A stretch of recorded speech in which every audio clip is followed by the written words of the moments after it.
റസൂലിനെ റഹ്മത്തുല്ലിൽ ആലമീനായ നബി സല്ലല്ലാഹു അലൈഹി വസല്ലമിനെ നമ്മൾ തരം താഴ്ത്തുന്നു എന്നാണ് ഇവർ പ്രചരിപ്പിക്കുന്നത്.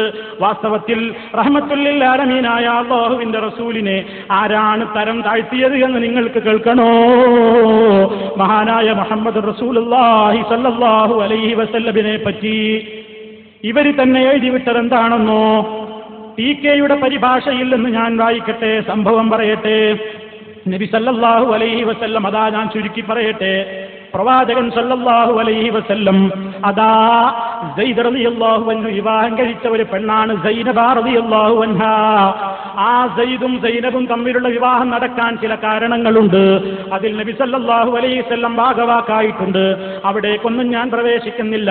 പക്ഷേ ആ സയ്യിദ് റളിയല്ലാഹു അൻഹു വിവാഹം കഴിച്ചിട്ടുള്ള സൈനബ ബീവിയെ സംബന്ധിച്ച് മുഹമ്മദ് നബി സല്ലല്ലാഹു അലൈഹി വസല്ലമിന് പിൽക്കാലത്ത് സൈനബ റളിയല്ലാഹു തആല അൻഹയോട് സ്നേഹമുണ്ടാവുകയും പുതിയാപ്പിളയായ സയ്യിദ് ഒഴിവാക്കിയാൽ വിവാഹം ചെയ്യാമെന്നും നബി സല്ലല്ലാഹു അലൈഹി വസല്ലം ആഗ്രഹിച്ചു എന്ന് ഇവർ എഴുതിവിട്ടിട്ടില്ലേ?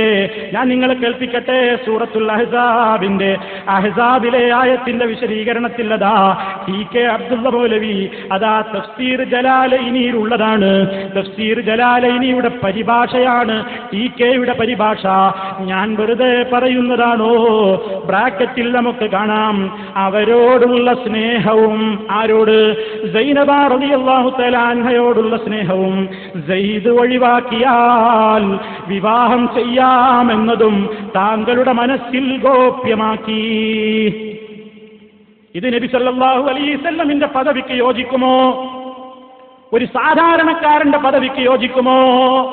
നിങ്ങൾ ആരെങ്കിലും മറ്റൊരാളുടെ ഭാര്യയെ സംബന്ധിച്ച് ആ പെണ്ണിനോട് സ്നേഹം തോന്നുകയും ആ പെണ്ണിനെ ഒന്ന് അവളുടെ ഭർത്താവ് മൊഴി ചൊല്ലിയാൽ എനിക്ക് വിവാഹം കഴിക്കാമായിരുന്നു എന്ന് ആശിക്കുകയും ചെയ്യുമോ?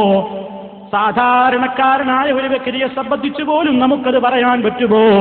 അതേ അവസരത്തിൽ കാരുണ്യത്തിന്റെ പ്രവാചകൻ റഹ്മത്തുല്ലിൽ ആലമീൻ മുഹമ്മദുർ റസൂലുള്ളാഹി സ്വല്ലല്ലാഹു അലൈഹി വസല്ലമിനെ സംബന്ധിച്ച് എന്താ പറഞ്ഞത്? സയ്യിദിന്റെ ഭാര്യയോട് സ്നേഹം തോന്നിയെന്നും സയ്യിദ് ത്വലാഖ് ചൊല്ലിയാൽ തനിക്ക് വിവാഹം കഴിക്കാമായിരുന്നുവെന്നും എഴുതിവിട്ടില്ലേ? സുഹൃത്തുക്കളെ, ഇത് നബി സല്ലല്ലാഹു അലൈഹി വസല്ലമിന്റെ പദവിക്ക് യോജിക്കുന്നതാണോ? നിങ്ങൾ ചിന്തിക്കൂ, ബുദ്ധിയുള്ളവരല്ലേ?